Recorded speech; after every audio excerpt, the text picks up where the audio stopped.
What's going on, everybody? Welcome back again. We got another episode on this Volkswagen Super Beetle restoration. I'm in the process of blocking every single panel down, so in the next couple days I can get it all painted. Here's the trunk lid. This is up next to block down. This shouldn't take that long. It's a nice small panel.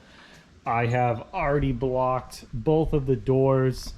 They could probably use a reprime and another block, but I'm just gonna go with it. They're not gonna be perfect, but neither is this car, so hopefully it's gonna look pretty good. You know, there's always more stuff you can do, and you know, just keep going and going. But this is not a show car, which I've said a million times already, so those are good to go. The hood way down there, I just blocked that. That is good to go. And we have some of the little parts, and I got the 4 fenders to block.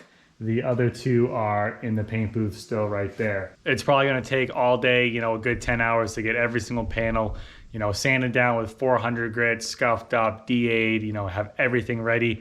I wanna make all the dust I can today, and that way for the next couple days when I'm painting, I don't have to be sanding anything, scuffing anything. I can just wipe everything down and then bring it in the paint booth and paint it. The next couple days is gonna be nice and warm, so that will help out for sure being here. So I'm thinking everything will get painted no problem.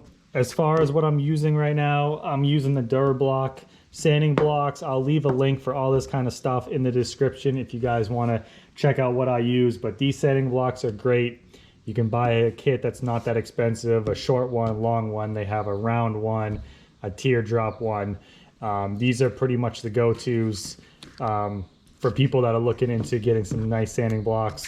These are nice and rigid. So I would suggest Durablock. Like I said, that link will be in the description. They use stick-it paper. Throughout this whole process, I've been using Duragold sandpaper. This is the roll of 400 that I'm using to block all the primer, but I have 80 and 180 of this. This stuff actually is pretty good. It's not that much money. I was expecting it to wear out pretty quick, but it actually does hold up really good for the body work and the primer and everything. So I'll leave a link for all my sandpaper also in the description. And then I'm using Mirka scuff pads. I got gray and red. Red you use before primer, gray you use before paint. So I got a box right here. This works out really good. And I'm also using Duragold DA paper on my DA when I'm sanding down also.